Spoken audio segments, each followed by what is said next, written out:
But to move on to the main event, we got the main event, which is a 5-round welterweight matchup between Leon Edwards, who's 18-3 and is minus 270 favorite, versus Belal Muhammad, who is 18-3 as well and is the plus 220 underdog. How do you see this going? Yeah, this is a very tough one to pick. You remember when Leon Edwards was on Twitter and he was saying, I don't want to fight anybody with a number below mine. He wanted Usman. He wanted Colby. Then he was calling out Masvidal because it's a big money fight. Turned down Wonderboy, who was petitioning for a fight, and Wonderboy is only like 5 or 6 in the division. And then he was fighting Kazma, who was not ranked or at the top 15.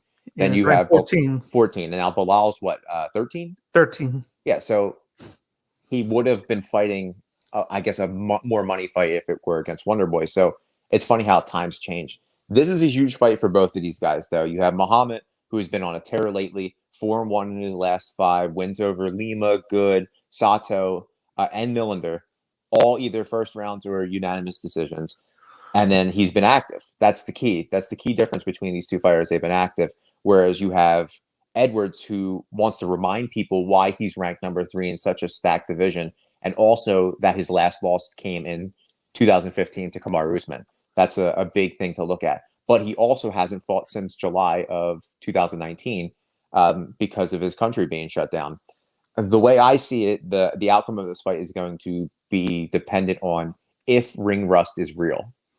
I know a lot of athletes don't believe in ring rust, and we kind of saw that with Conor versus Dustin, where he was gone for a while, living a whole different lifestyle, and he got caught. But then you see Dominic Cruz, who comes in after 2 years off every other year, and he comes back and ekes out wins.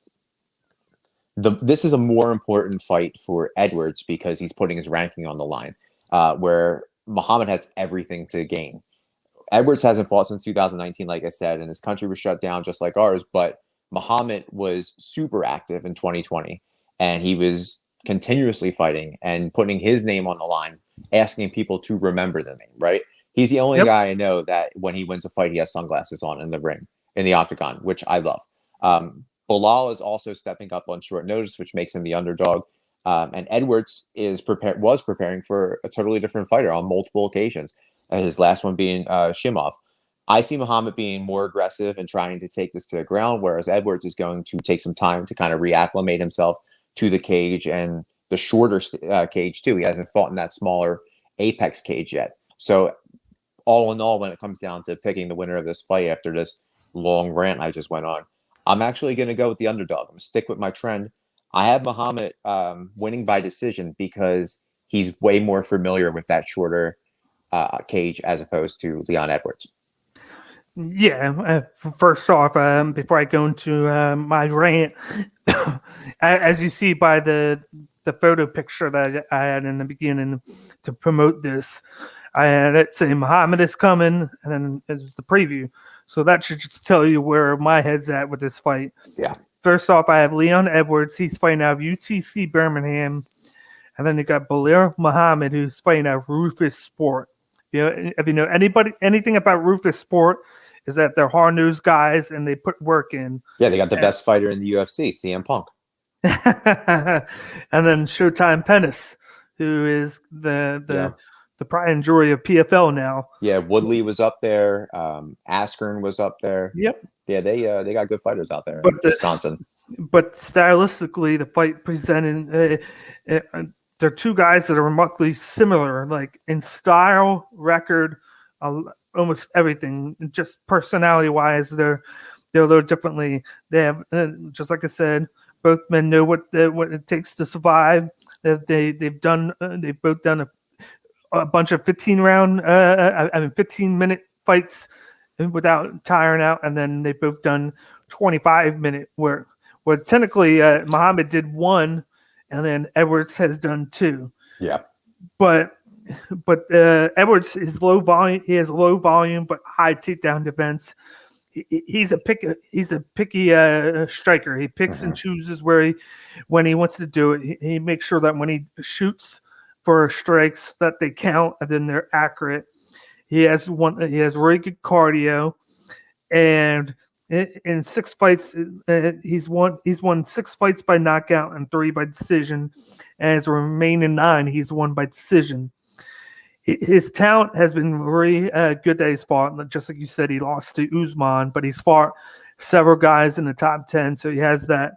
Yeah, he hasn't lost in 6 years. Yeah, well, yeah, he hasn't fought in 2 years. So yeah, he also hasn't fought in 6 years, so it makes sense. And then he's just like I said, he's going to pick and choose his spots, and his accuracy is crazy. Then you got Belal Muhammad, who has won 4 by knockout, 1 by decision, and 13 by 1 by submission, and then 13 by decision. He has an astounding 86% takedown defense ratio and averages 3.0 takedowns per fight. The longer the fight goes, I feel like the better for Muhammad because of the fight that he goes. And I feel like he's going to want to move the pace his way. He's a quick guy.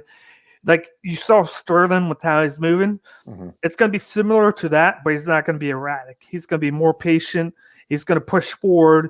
He's going to make it his way instead of just waiting and seeing what Edwards does. Yeah. It's not going to let Edwards dictate anything. He's going to shorten the reach. He's going to get up close and then just go to town at Edwards because Edwards is going to want it like a little bit of distance so he can analyze where he wants to shoot from. But if you don't have that much room between you two, you won't be able to kind of do that. And then I feel like you're going to see Muhammad shoot for the takedown, even though Edwards is really good on the takedown. It remains to be seen how he does now because of the 2-year rest. Yeah. Do you believe in ring rust? I do, because there's a difference between training and then actually being in there and doing it against somebody you don't know. You're training with guys all the time that you know, so you know like their tendencies, you know what they do. It's easy to like train against somebody you know, but then when you get into like the matchup and somebody you don't know what the tendencies are, you don't know any of their things that they do. They could be a big takedown artist, and then they might decide, oh, I'm not going to do a takedown this fight. Yeah, I feel like it was harder for Leon to get training sparring partners too, just because England was so strict with their COVID restrictions. Like if Leon Edwards had been fighting at least twice in 2020 or even once, I probably would have taken Leon Edwards in this because he's got that knockout power. I think he's got one of the top 5 quickest or top 10 quickest knockouts in the UFC history. But it's for me, like I said, and I think you're going the same way. It's that inactivity period that I highly believe in. Like I think that is a detriment to fighters because you're, like you said, you're not able to kind of strategically game plan for your opponent, and plus you're going like again he was going up against Kazmat, right? Who is a whole different monster.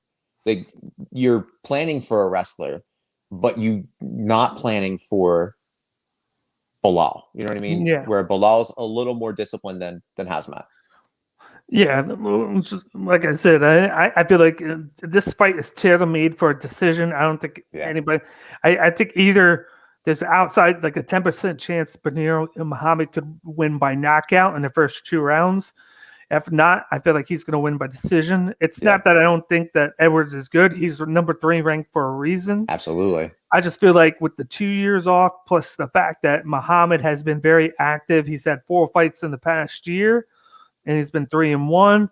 And then the last fight he had, I think it was a month and a half ago, he looked really solid. Yeah. Like he got stronger as the fight got on. He was able to get a couple of takedowns. He was showing his striking. He's motivated. I think he fought like 3 weeks ago. Maybe it was 3 weeks ago. I don't know. Yeah, like I think I'm pretty sure he fought maybe on 258. I think he fought on 258. He's been super active. His first submission victory came against Sato in Fight Island this past year. Yeah, got that rear naked choke. But and then he came out and said like he wants this because he feels right now Dana was like Leon Edwards, like if you get this win by a good margin, then he's the next in line for a title shot. Do you believe that? I believe it. Okay. Because, but then I feel like that should motivate Muhammad with how Muhammad's doing. Yeah, I don't believe it. I don't think he's next in line. Like I was going to ask you what you thought was next for Edwards. Who's going to be next then? Colby. Yeah, but Colby's inactive. Yeah. So is Kamaro at this point. So you're going to, they're wait. So you and I have talked about this on text for a while now. Tough and the Ultimate Fighter is coming out in the summer, and we know it's going to be welterweights. A lot of people were thinking it was going to be Usman Masvidal or Usman Covington or Masvidal Covington. I think Usman and Covington makes the most sense. They're both polarizing figures in MMA, and they both are great personalities. So if you bring them both in there, that's television gold. I think if Leon wins this, he's gonna get Masvidal for maybe a number one contenders match. Well, I don't know why that they favor Masvidal so much, because he's coming on a loss, so there was talks that he's going to get a rematch. He didn't look good at all. No. I don't care if he took it on short notice or not. I didn't think he earned it to begin with. Because it was Burns, and then he was just taking it because of a replacement. Yeah, it's a money fight though. That's what at that time. And then they were like, well, Covington didn't take it. Well, Covington had a fight booked with Woodley at the moment, so they didn't allow him to take it. And then Woodley has fought since he lost. He dominated Woodley, and he's been sitting since. He wants that fight. Yeah, if that's what he wants. He deserves that title fight after picking up a win. Yeah, I just think he shouldn't need 2 wins, whereas Masvidal, all he needs is the weight. That makes no sense. I think it just goes down to what's going to bring the company more money. And if you look at like pay-per-view buying fans that are, we're going to say casual, let's put air quotes out, right? Because I don't want to offend anybody. More people know Masvidal than they know Edwards. Yeah, but they know him because of a flying knee that he did in an open fight. But since then, he's lost. But what would you rather see if you're a casual fan? Would you rather see the potential of? I know, me too. I would rather see if I'm taking them out. I would, if it's Edwards and Masvidal getting the next shot, I would rather see a potential of a flying knee as a casual fan than a 5-year, 6-year fight in the making with Edwards and Usman. I think Edwards earned it. If he wins this, he's earned it 100%. And if he doesn't get the next shot at it, he shouldn't get Masvidal. He should get Gilbert Burns. The problem though with that is Masvidal is a 500 fighter basically. Yeah, he was nothing until the flying knee, and then he gets a flying knee, and all of a sudden he's big and bad and whatnot because he connects on the flying knee, and then he beats overrated Nate Diaz out of his division. Yeah, and then he got dismantled by Usman. Yeah, it's all about money though. Whereas Covington was winning against Usman 4 rounds, 3 rounds to 1, and then he fought with the broken jaw, and then lost in the last round. Yeah, I mean, I feel like Masvidal is all talk, and he needs to prove himself first. Yeah, I mean, he keeps saying he wants to stay active, but then it's like, I want to fight for the title, and I don't blame him. You know, he's an older fighter. Since July, it's almost 8 months. Yeah, but so, you know, I think that he's still trying to get that payday because he feels he earns it. Honestly, I'd like to see Wonder Boy up there too in the talks. He's never getting any talk. Yeah, he just won. He's ranked number 5 now. Yeah. And he's the only one who hasn't fought Usman in the top 5. Yeah, in the top 5, yeah. Yeah. But what happened? But then you get to talking, like they said, what if Belal Muhammad dominates Edwards and wins in great fashion, even though he's 13? Where does that leave him if he wins? What would you? All right, so if you're the matchmaker, what would you do with Belal Muhammad if he wins? Obviously, you would have to have him go into the top 5 because he would just beat a top 3 guy because Edwards is at number 3. I'm going to go out on a limb and say that the Ultimate Fighter will be Usman and Masvidal. Let's just say that. Okay. Right now, that there's a matchup that presents good if Muhammad were to win, would be Muhammad and Covington, because they said that Muhammad said that if he saw Covington, he would knock him out. Yeah. So that's where I would lean towards. Okay. Would be because I think it's going to be Masvidal and Usman. Okay. But say if they pull out and say, oh, it's Usman and Covington, then you just go, okay, let's book Muhammad and Masvidal. Okay. What happens with Burns? Well, because he's still number one, right? Burns is number 2. Okay. And no, So actually, yeah, he's number 1 or 2, and then yeah. no, Covington's 1, and then Burns is number 2 now. So would you give Burns someone like Chiesa or Wonder Boy? I would give him Wonder Boy. Okay, so maybe Belal Because and Chiesa. if you look at it, Covington lost, and then he had to beat Woodley, and Woodley at the time was 4 or 5. Yeah, he's 6 now, right? Yeah, he's 6. Yeah. So you get him that fight to just like it would essentially be like a tune-up for Burns. Yeah, and I don't think Belal would fight Woodley. They're training partners at Rufus Sport. Yeah. So it maybe make no sense with Woodley being 6 or 7 now. Yeah, but and still, him like, moving all the way up. depends on how active he wants to stay. Yeah. If he makes top 5, maybe he fights Chiesa next, But then, or Wonder Boy, or somebody like that. just like that, we don't know. We could have Muhammad win, and then he would fight, like you said, Chiesa or Wonder Boy. Yeah, or he could just fight the champ. Who the hell knows? Yeah.